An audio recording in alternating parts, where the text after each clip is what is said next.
Picture this. Your daughter tells you she's quitting a stable job to do something that sounds, to you, like financial freefall. You have about 30 seconds to decide what kind of mother you're going to be in that moment. Today's story is about a woman who chose wrong, said so out loud, and spent a year finding her way back. This is Louise, in her own words. My daughter Katie called me on a Sunday to tell me she was quitting her job at the accounting firm to open a bakery, and I said, before she'd even finished the sentence, "You're ruining your life." 4 words, unsoftened, straight into the phone, to my only daughter, who had clearly rehearsed this call and hoped for something else. She didn't yell.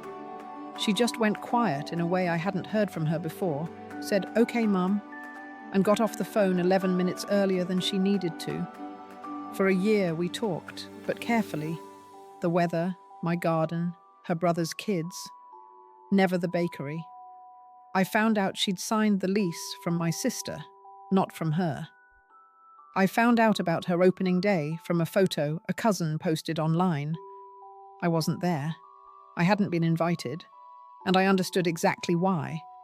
And it was still the worst kind of quiet I have ever lived inside. My husband told me, more than once that year, to just call her and apologize. I told him it wasn't that simple, which was true in the way that excuses are often technically true. It was also, underneath that, exactly that simple. And I knew it, and I let a year pass anyway, rather than say 4 small words. I was wrong. What I told myself that whole year was that I was right to worry. Bakeries fail, statistics are real, I had reasons. What I didn't let myself examine was that having reasons and bounds and being cruel about them are 2 entirely different things, and I'd managed to do both at once, in 4 words, before she'd even finished her sentence. The psychologist Carl Rogers had a phrase I only learned about later. Unconditional positive regard, accepting someone's core worth completely, separate from whether you agree with their choices. I had given Katie plenty of regard over the years. All of it, it turned out, had strings on it. Agree with me, or brace for the 4 words. I wrote her a letter because I couldn't trust myself on the phone, not to explain myself, instead of just saying the thing. It said, "I was scared for you, and I turned that fear into cruelty, and you didn't deserve either one. I don't have to understand the bakery to be proud that you built it." I mailed it. I did not call to check if she'd received it. I made myself wait. She called 9 days later. Not about the letter at first, about a delivery order that had gone wrong, some small logistics thing, the kind of call a daughter makes to a mother she trusts to help her think. We talked for 40 minutes.